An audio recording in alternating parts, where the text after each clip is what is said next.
So during the Operation Battle of Mariang Sang, I was the intelligence officer, and I went with the CO everywhere. And the battalion operation was very, very successful. And in the middle of it, the CO decided to go to 317, which had been captured by C Company the day before. No, 2 days before. So he wanted to go up there and control the extension of the battle to the west towards a feature called the Hinge. So we were up there all day on top of 317, and the Chinese didn't like that, so they started to retaliate with all their artillery and mortars, and so we were very lucky, I think, to survive that, because the top of the hill wasn't actually hit, although I expected to any minute. And I think we were very lucky to get off there alive. Anyway, the battalion was relieved the next day because they'd been fighting for 6 days on the march and carrying all their equipment and suffering a lot of casualties. I think by then we'd suffered 20 killed and over 100 wounded. So luckily we were relieved, and we went into, I think, the the eastern flank to protect the brigade and the battalion, the British battalion that was on 317.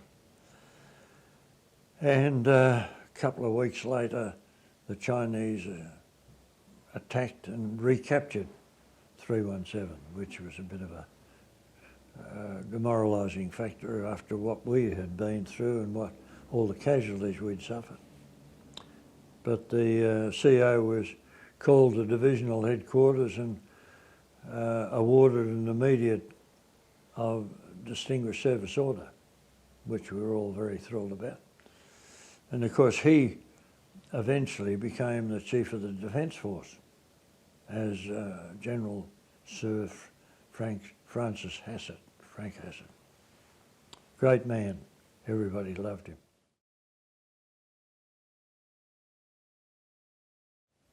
And when I joined it, they were on a feature called the Lozenge feature, which they had been on for some weeks because the trenches were all dug, and there were numerous rows of concertina and barbed wire out in front, and out in front of that were mines, and these had all been laid by the time I got there. And then there was the river, and it was a pretty swift river too, the Imjin River.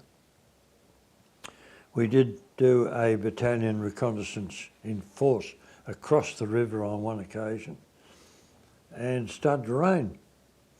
So it was raining so hard that we were standing to in our slit trenches that were full of water, and also the decision was to return to the south side of the river before it flooded, and we were very lucky to get back in one piece. In fact, I think we lost 3 soldiers in the water that time, in the river. If it wasn't that time, it was around about that time. And then from where we were on the Lozenge feature, then virtually the plans for the United Nations to move forward to straighten the line, and that was when the Operation Commando was conceived and executed. And then for the rest of the war, we really stayed around that line.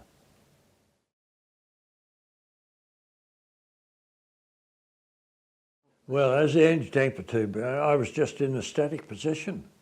The whole battalion was in a static position. But what I did when I was It had been used as a rifle platoon during Operation Battle of Mariang Sang, and a very good result too. But I decided that with the CO's permission, I would get up the anti-tank guns. They were 17-pounder anti-tank guns. I thought, well, we may as well bring them up, and what we used to do, we used to snipe at the Chinese dugouts, and that stirred up a hornet's nest as well. And all the reciprocal artillery from the Chinese went to the rest of the battalion, didn't come to me, so I stirred it up, but I didn't feel any result from it. So I think I didn't do that very often, but they were very, very accurate weapons.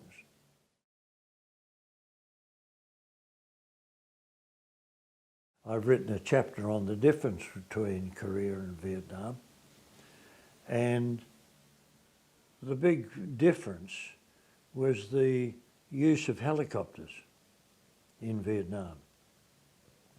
I was giving a talk at the South Australian Museum just about 10 days ago, and one of the things that I explained was that during Mariang Sang we had a lot of casualties, and one in particular required some immediate treatment. And it took us a while, but eventually we got a helicopter to evacuate him to one of the hospitals. And that, to my mind, was about the first time that had happened to us. But the big difference was in Vietnam is that if you were wounded, within 30 minutes you were in the hospital down in Vung Tau. So there was a lot of confidence in the fact that you would survive and be picked up and evacuated by a helicopter. Also, we had what was called a little Sioux helicopter, like a little bubble. And there was the pilot, and he took one other passenger. Well, I had one of those at my disposal every day. And so whenever a contact occurred, I'd hop in the helicopter and go out to where the contact had occurred to see whether I could help, or at least be a little bit of a morale booster in what they might be involved with. I did get too involved on a few occasions, which I was reprimanded for by the company commander, which quite rightly so, because I used to switch on to the company wireless net and hear what was going on and add my little bit, which I think quite rightly they felt I was interfering. And so in the end I gave away.